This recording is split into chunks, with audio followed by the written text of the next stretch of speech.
what inverse function is, how to find inverse, and the properties of inverse, and the graph of inverse. Okay, so we'll look at an example on page 2. We're going to consider a function which is a very easy function to look at, x plus 2. Draw a function mapping diagram below. So what I mean is this, so you have the x value and the y value. You apply the function f. So you substitute x equal to 1. When x is equal to 1, what's y equal to? Y equal to 1 plus 2, which is 3.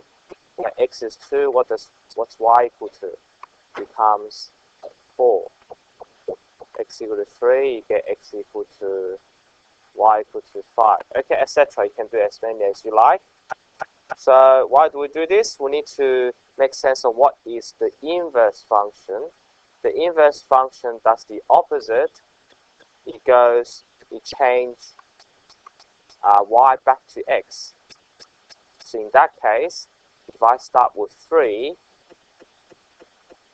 it goes back to 1. Goes backwards. And if I start with 4, it goes back to 2. If I start with 5, it goes back to 3. And the question is, what's the formula for f inverse? So it does the opposite operations. So anyone want to have a go? What is the formula for the inverse function in this case? So what does it do to the number? You change 3 to the 1, change 4 to 2. So what would it be?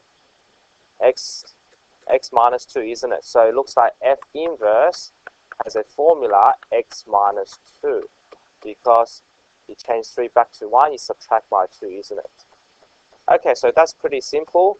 And let's look at some formula. So an inverse function undo the operation of the original function. So we can then calculate the following. F of x equals to x plus 2. F inverse is x minus 2. Let's calculate some of the rules. So let's start with f of 2. F inverse of f of 2. Now what's f of 2 become? F of 2 is when you substitute 2 into this formula. 2 plus 2 is 4, which is f inverse of 4. Now how do I find f inverse of 4? Use the second formula. 4 minus 2, what's 4 minus 2? 2. So you get 4 minus 2, which is 2. Okay, so what we learn is that when you find the inverse of f2, it becomes 2. Right, do the same thing for the second one. Find f inverse of 4, then apply f to the f inverse of 4. Okay, f inverse of 4. Yep, like that. F. Okay, work this out.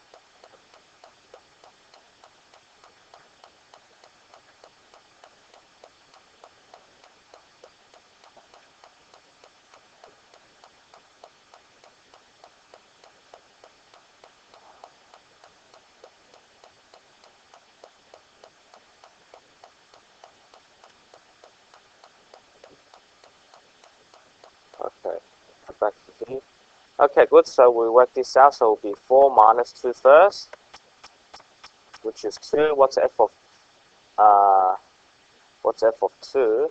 F of 2 is 2 plus 2. We get 2 plus 2, which is 4. So we found that f inverse of 4 becomes 4. Okay, so we see that when we apply function to 2 and then f inverse go back to the original x value started with, and it works for the inverse first, then the function. So we have a following general rule that whenever you apply function and the f inverse to the function, you get back to x. Like the 2 here, 2 is like x. The same thing, if I apply the inverse first, then the function will get x as well. So these are two important properties which you should remember. This. And then what you do is, now why do inverse function have such a symbol f to the power -1? There's a reason for that. So if we look at the following operation, inverse operation. So if I do 7 times 3, which is 21, if I times by 21 by 3 to the power negative 1, which is 21 times 1/3, we get back to 7, isn't it? So we can think of the 3 and the reciprocal 1/3, the reciprocal 3, they are inverse operations. So we say 3 to the power negative 1 is the inverse of times by 3. So when we times by 1/3 is the opposite of times in 3, because you undo the operation of 3. So therefore, in the same way, the inverse of a function is f to the power negative 1 x, because you undo the operations. So that's why we have such a notation for f inverse. And then we need to know the differences between f inverse and the reciprocal. They mean different things. The reciprocal of fx is 1 over f of x. But this inverse is different from that. That's different.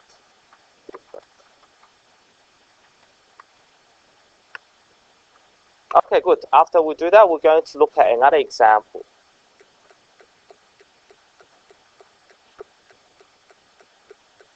Okay, we'll go to the next page. Okay, all right, do another question on function mapping diagram. So you go x, and then go to y, apply f. Just do 1, 2, 3. See what you get. Actually, not apply f now. It's g this time. G. Yeah. G. So when you substitute 1, you get 1. When you substitute 2, you get 4. When you substitute 3, you get 7. Okay, good. And then the inverse for g goes from y back to x.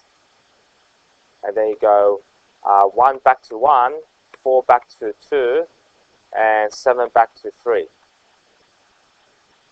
And the question is, what is the formula for the inverse? How do we get the formula? So anyone want to have a guess? G inverse of x. Alright, what would it be? Anyone? Let me ask Richie. So what? Yeah. So have a try. What formula would you think for inverse that undo the operation of g? So give me just one. 3y minus 2. No, it can't be. So if I do 3x minus 2, it doesn't go back to, doesn't change 2 back to 4, right? It doesn't change 4 back to 2. You have to find a formula that changes 4 back to 2. Yes? Say again. 1 over the original function. Doesn't work. So if I do 1 over 3x minus 2, if I substitute 4 there, it doesn't give me 2. I want a formula that changes 4 back to 2. See, it doesn't work. So as I said before, this means different. This thing doesn't mean this thing. So be careful. They are not reciprocal function. They are inverse function. Okay. Yep. Yep. How do you get that? A bit hard to explain. So what? But how do you know you to do that? Okay. So a way to understand is this. Notice that if I go from 4 to 2, I have to use 2 operations. What's the first thing I did to get 2? What's the first thing I did? How do I, when I substitute 4, I get 2. Actually, let's go back to the first one. Okay, so let's say we start with this number here. Okay, so 2 to 4. Now, how do I get from 2 to 4? What's the first thing we did to the 2? We times by 3 first, and then after that, we get 6. And then what do we do after that? We minus 2. So if I have to go reverse the order, if I have to go back, what's the first thing I have to undo first? You have to plus 2 first, then divide by 3. So if I do that with a x, I have to go x plus 2, then over 3. So not only have to reverse the operation, we have to reverse the order of operations. So before I times 3, then minus 2, now I have to do plus 2 first, then divide by 3. That's my formula for the inverse. Now that's going to take a while to do. If I do it this way every time, we need to have a method. And the method I'm going to introduce to you is to swap x and y when we find the inverse. So what we do is we're going to swap x and y first. For the first question with the y equal to x plus 2, we swap x and y. So that y here I change to x, that x here I change to y. Like that, and make y the subject. So therefore y equals to x minus 2. And this x minus 2 is your inverse, as expected we got from before. Okay? Try with this function. Try to find the inverse.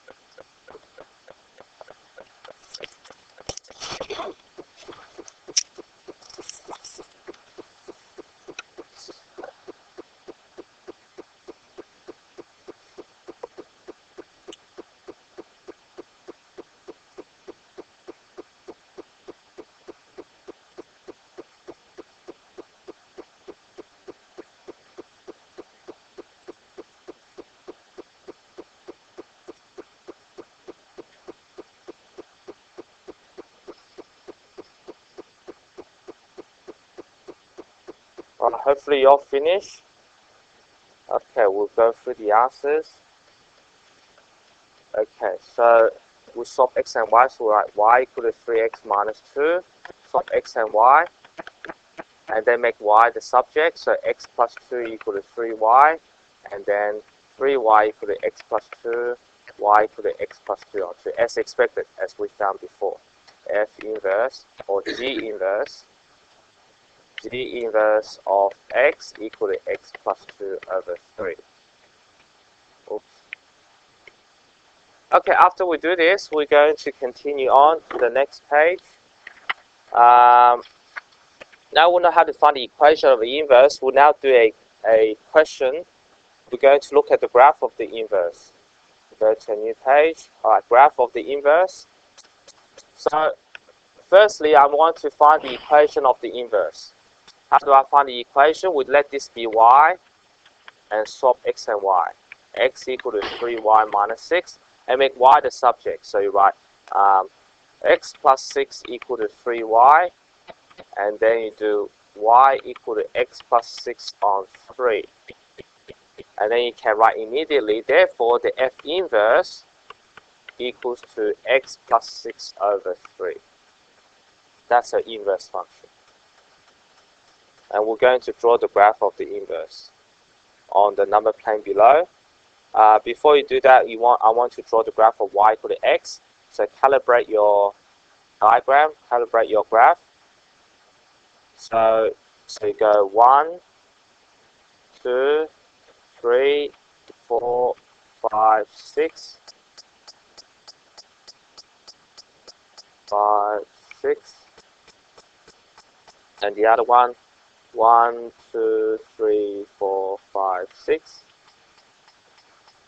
and the other one negative, 1, 2, 3, 4, 5, 6, and then you go 1, 2, 3, 4, 5, 6. Okay, so we calibrate it, try to make it equally spaced. And then after we calibrate it, we're going to draw the graph of y equal to x. Let's plot a couple of points. So 1, 2. So y equal to x, I use a line tool to draw the graph. Do it in blue. I'll do it in purple maybe. Okay, so I draw a line.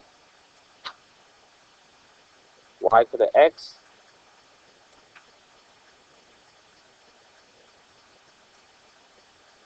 Okay, so this line has the equation y equal to x. So draw the line y equal to x. Actually, I forgot to do a thing. You have to put arrows on both ends. So let's put arrows on both ends. 1, 2, doesn't work.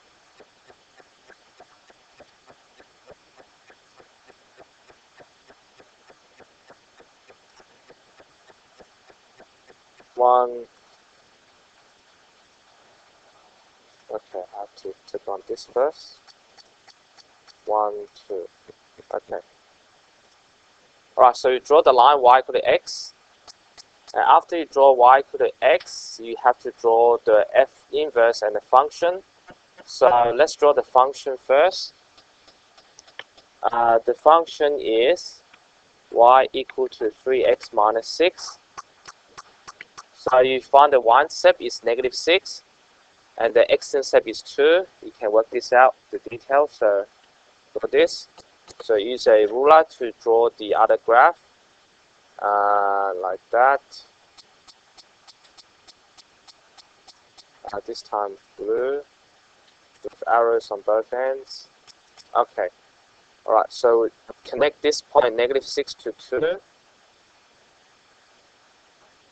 Okay, like that. That's your graph, the original function. Okay, so this is the graph y equal to the f of x. Y equal to f of x. That's your function. And then draw the inverse as well. The inverse is, let's do it in green. The inverse y equal to, that's your inverse, x plus 6 over 3, which you can write it as x over 3 plus 2. So you can find out that there's a y-intercept of 2, and then you can find the x-intercept as well. To find the x-intercept, you get negative 6 as your x-intercept. You can find by making y 0. You get x equal to negative 6. And the y-intercept is 2. And then you use a graphing tool.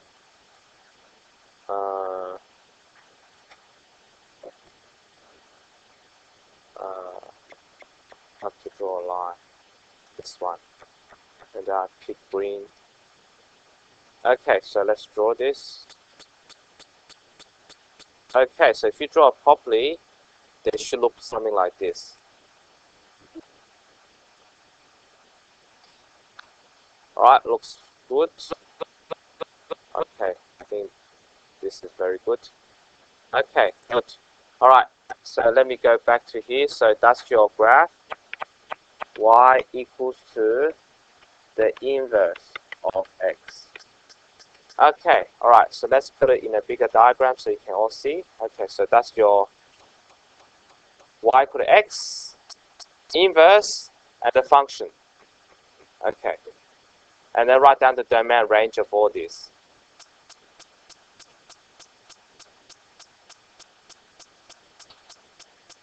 Alright, good. Write the domain range.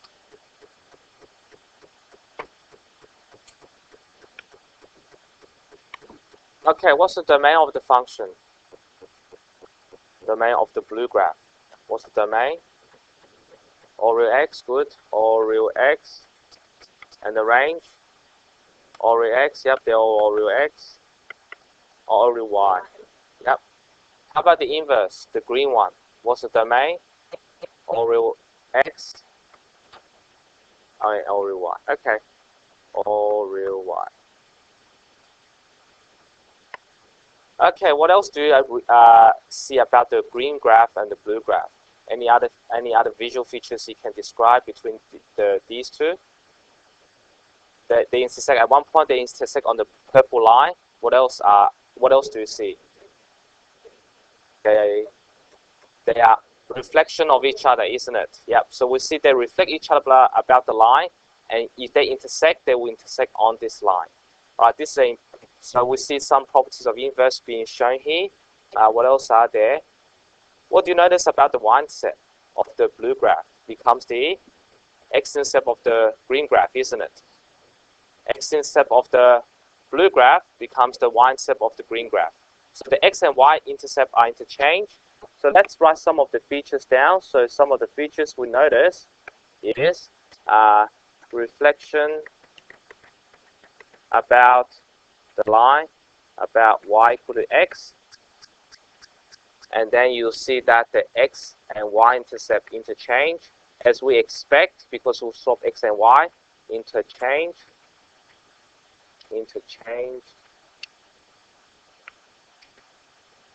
x and y-intercept interchange. And what else are there? Reflection about x and y intercept interchange, and also they intersect on this line, intersect on y equal to x. Okay, good. These are the sum of the properties we see so far. The main things that the inverse and the function are a reflection of each other on this purple line, and the x and y intercept change. Yep. Yep. Yeah. Yep. You will interchange too. We'll see later about that. So now we'll look at the straight line graph. We only see that the x and y intercept change, and when we do the next few examples, we'll see that it's changed as well. Okay. So let's find the next question is, let's find the intersection of the function and the inverse. Okay. So how do I find the point intersection of the function and the inverse? We just have to solve two equations simultaneously. So one is 3x minus 6. The other one is y equal to x plus 6 over 3, isn't it? So we'll solve them simultaneously to find the point intersection. So we'll just make them equal. So write 3x minus 6 equal to x plus 6 over 3, and we'll solve for x. And to do that, we'll just multiply both sides by 3. And then we get 9x minus 18 equal to x plus 6. And then you get 8x equal to 24. So x is 3, isn't it? And then how do you find y? You substitute 3 back into the original formula. So y equal to 3 times 3 minus 6, which is also 3. So they intersect at this point, 3, 3, point of intersection. Okay. Now that's a very long way to do a question, because we just realized that they intersect on the purple line, isn't it? So that's method 1. A faster way is to do method 2. You just have to solve these two, the original function and y equal to x simultaneously. And that's an easy equation to solve. So you just solve 3x minus 6 equal to x, 2x equal to 6, therefore x equal to 3. And then how do you find y? You just substitute into the second one, y equal to x, so y must be 3 as well. So that's a faster way. So whenever they say find the point intersection of the function and the inverse, solve simultaneously with y equal to x. That will be a faster way. And in fact, you don't even need to find the equation of the inverse. You just have to solve these two. Okay? All right, good. After this, we'll go to the next page to look at another type of function. All right, good. Okay, highlight that. Okay, good. So we'll go to the next page. Let's look at the familiar exponential functions. Find the equation of the inverse. So what do? We swap x and y like before, e to the power x. And then swap x and y, so x equal to e to the power y. We're going to make y the subject. How do I make y the subject? Yeah, ln x equal to ln e to the power y. Y goes down, we get y equal to ln e. What's ln e?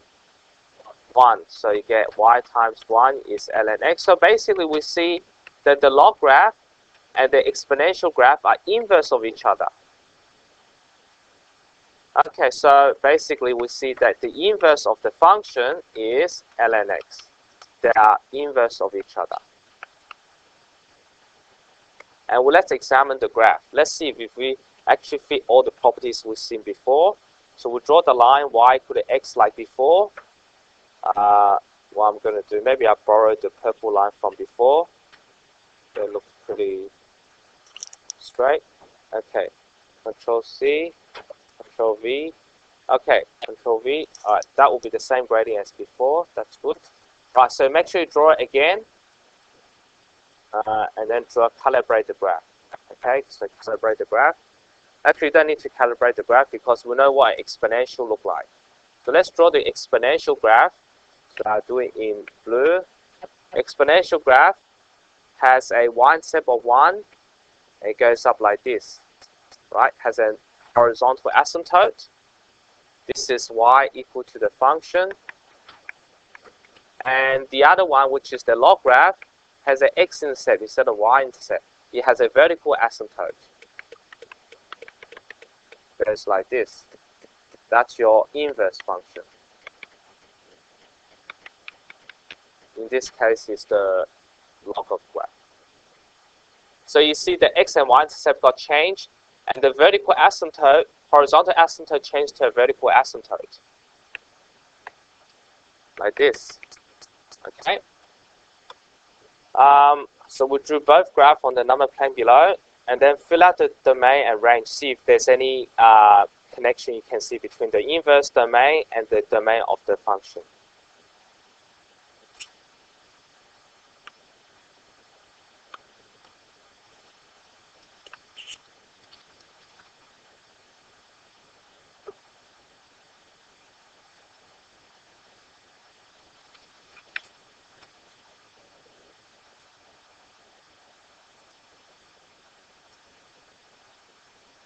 All right, good. So what's the domain of the function? Let me ask Jacob. What's the domain of the function?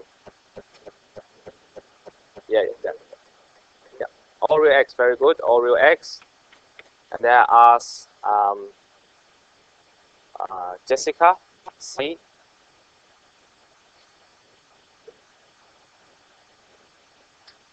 No, not y bigger than 1. It's greater than 0. Yep. Y is more than 0. Good. Okay, let me ask another student. What's the domain of the inverse function? Keely.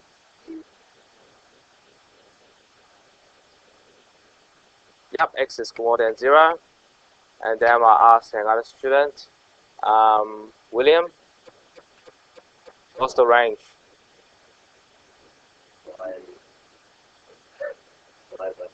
No. Green graph. Green graph. Range. It's all real x, all real y. Can you see it's all real y for range? Okay, good. So what do you notice? Now something it will be now more obvious to you. The domain of the function is same as the range of the inverse. The range of the function becomes the domain of the inverse. In this example, it shows you clearly that has happened. So we can see the following. The inverse graph is a reflection about the line y equal to x. X and y intercepts are swapped. All the x and y coordinates are swapped, in particular the turning points. Horizontal asymptote and vertical asymptote are swapped, and domain and range are swapped. So this is, so make sure you remember all these properties, right, inside the box. And is there any point of intersection? The answer is no. As you can see, the graph don't intersect on the purple line, so no point of intersection. Alright, they don't intersect. Okay, good. Alright, after we do this, we're going to look at another example.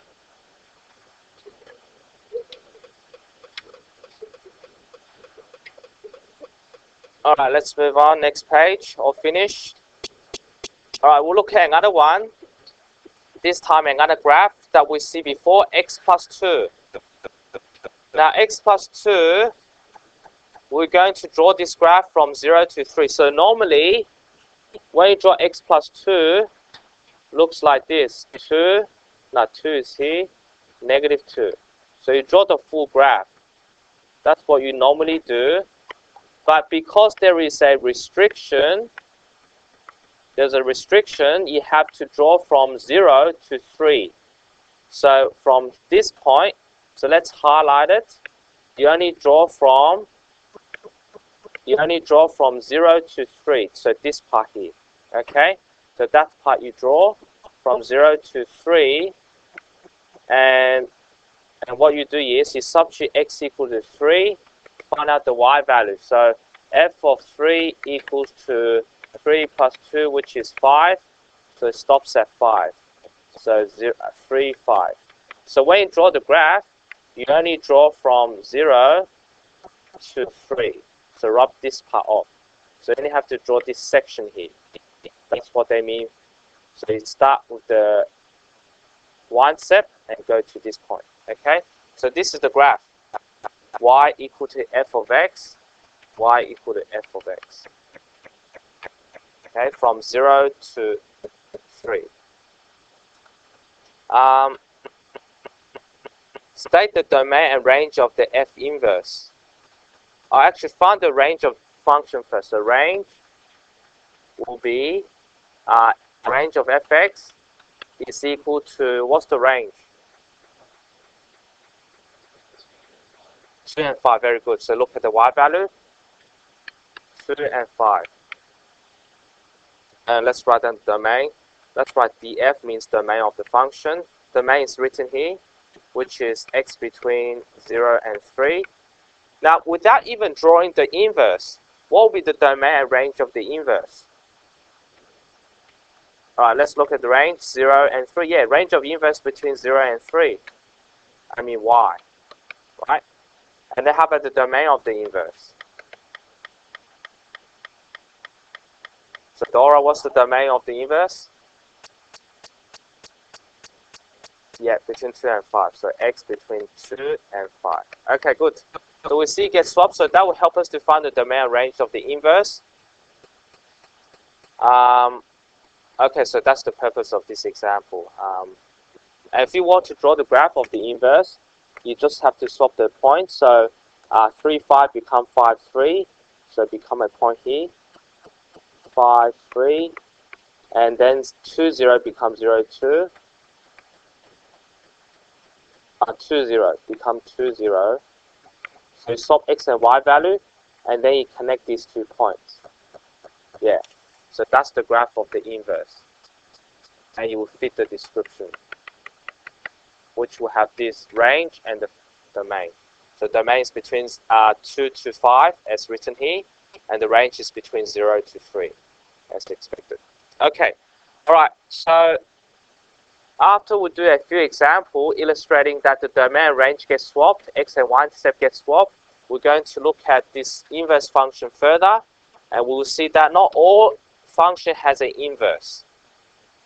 So example is x squared, y equal to x squared. It doesn't have an inverse. Y doesn't have an inverse. So if I draw it, that's y equal to fx. And if you reflect about the line, y equal to x, the inverse look like this, which is not a function. Right? Not a function. Not a function.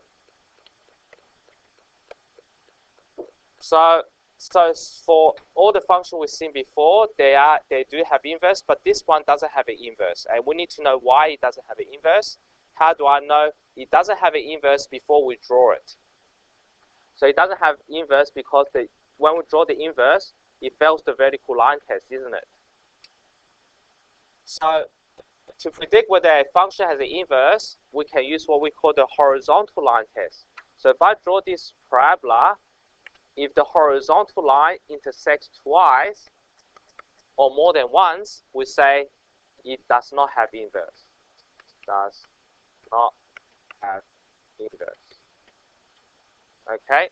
Because if the horizontal line crosses the graph more than once, when you draw the inverse, it will definitely fail the vertical line test. Okay, so now let's do a test for the existence of inverse. So there are 2 tests. We're going to do the first test, which is called the horizontal line test. Use it when the graph is easy to sketch or the graph is provided. For example, y equal to fx equal to x cubed. Looks like this, isn't it? Right, the cube. And then you will see that no matter which horizontal line you drew, they always cross no more than once. So we say f of x has an inverse because it satisfies the horizontal line test. Horizontal line test.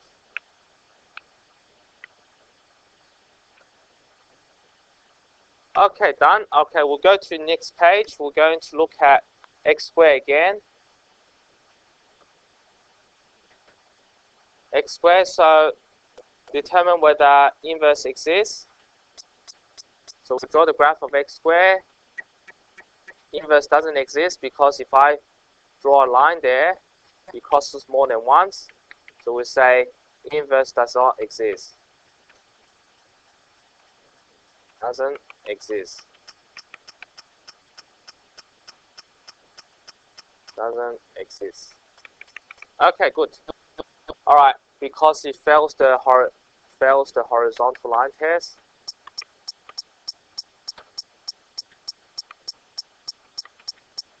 Yeah. Okay. All right. So now that doesn't mean I can't find the inverse for x squared. So to find the inverse for x squared, you can restrict the domain. You can restrict the domain so that the inverse does exist. So for example, if I restrict the domain to be this, x bigger than or equal to 0, then the inverse exists. Inverse exists. Of course, this is not the only way to restrict. I could restrict, we can take the other part, x less than or equal to 0. That will also have inverse exist. And in fact, there are infinitely many ways. I don't have to restrict x less than 0. I could just take a portion from x between 1 and 3, right?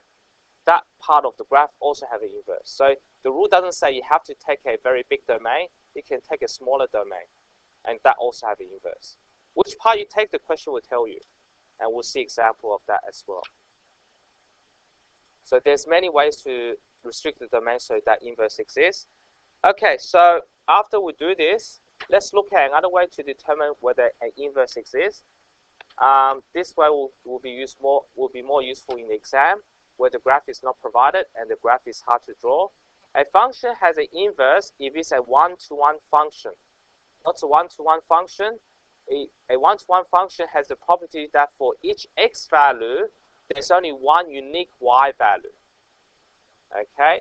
Now we'll see in the case of the parabola, for the x value, the y value is not unique because there's another y value which have a different x value. For the same y value, there's two different x values.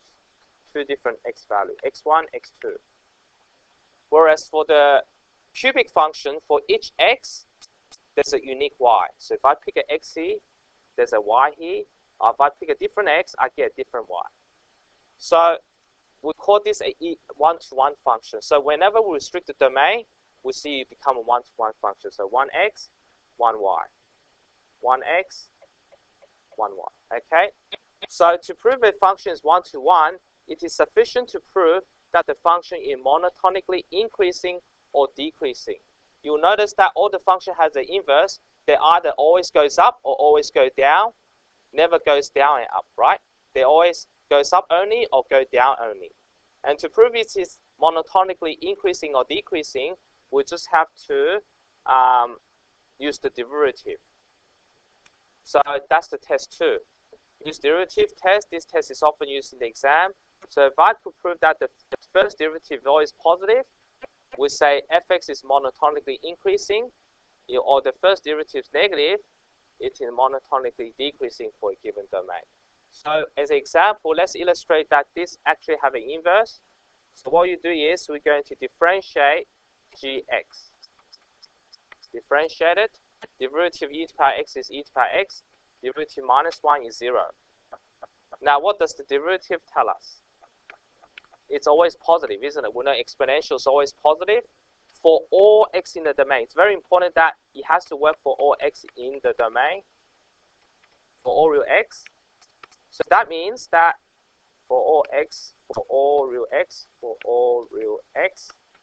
So then we can conclude, therefore, g of x is monotonically increasing. Note the key word you have to say in the exam. Monotonically increasing. It is monotonically. Monotonically means that it is only increasing. Okay, monotonically increasing for all x, for all real x. And what can you conclude? You have to say the key word. The key word is called one-to-one. One-to-one function. So you say, therefore, what's the point of proving it is monotonically increasing? Therefore, g of x is an one-to-one function.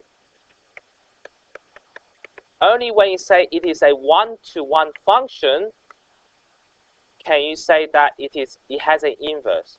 Therefore, g of x has an inverse. So it's very important that you have a logical structure in your argument, that you have to start proving it's increasing for all x, then prove it's one-to-one, then it has an inverse.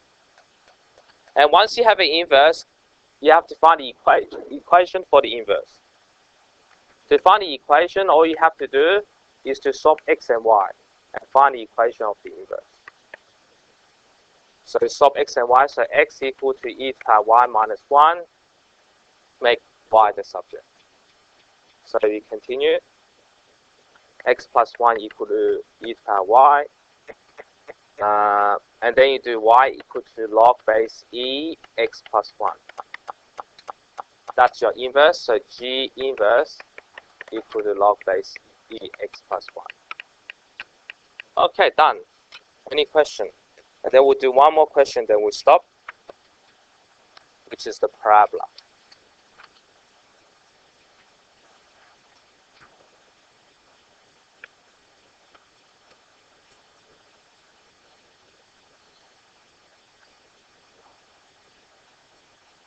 Okay, all right, let's look at this. Restricting domains. Okay, so we're going to explain why the inverse relation of this is not a function. So when we draw this parabola, we'll shift to the right 1 unit, shift up 2 units. And it will show that the y-intercept is 3. So we'll draw this graph. And you have to explain why it's not a function. So all you have to say, graph fails the horizontal line test. Fails the horizontal line test. Horizontal line test. And they have to say, therefore, function is not one-to-one. Is not one-to-one. So the keyword you have to say, it is not one-to-one. Not one-to-one. So after you say it's not one-to-one, therefore, you say function does not have an inverse. Therefore, the inverse relation is not a function. Okay, so that's the key. That's what you have to write. Okay, now we have to, as we see before, if we restrict the domain, it will have an inverse, but the question will tell you which part to take. It doesn't tell you exactly, explicitly which part, so you have to read the question. Define g of x to be the restriction of fx to the largest domain containing x is 0, so that the g of x has an inverse relation.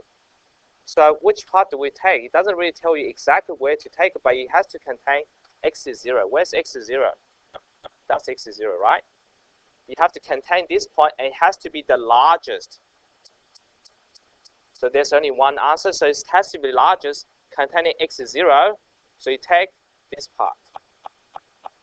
So what's the description for this part? X has to be less than 1. Yep, so therefore you say x has to be, so g of x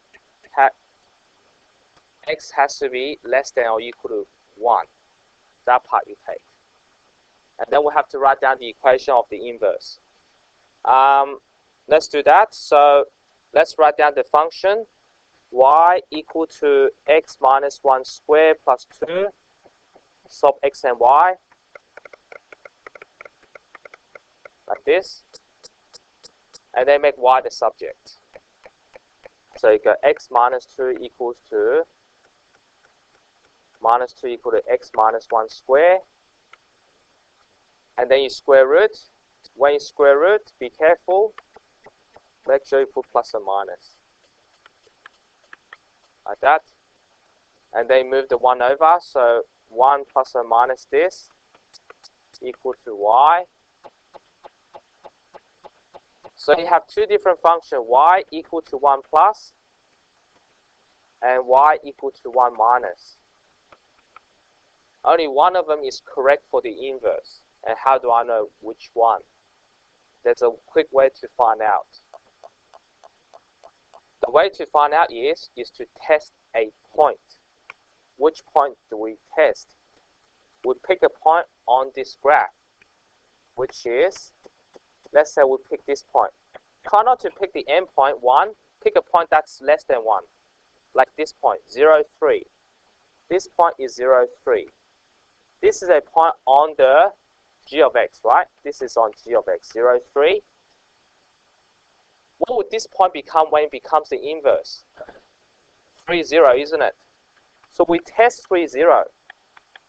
So we test 3, 0 in here. So put 3 in there, put 0 in y, in both, and see which one works. So which one will it work? So let's try this out. So you go 0 equal to 1 plus 3 minus 2. You get 1 plus 1 does not equal to 0, isn't it? Whereas the other one, you get 1 minus root 3 minus 2, you get 1 minus 1. You do get 0. So we found the correct one. So the correct one is the one that passed through the given point. So you say, therefore, the inverse, G inverse, is 1 minus root x minus 2. That's your inverse. So pick a point. So whenever we restrict the domain of a function, you often get two different equations. And to decide which one to take is to test a point. And then finally, we're going to draw both the graph on the axis below, draw the function and the inverse, and then we'll finish. Then you can start the exercise. All right, so let's draw this.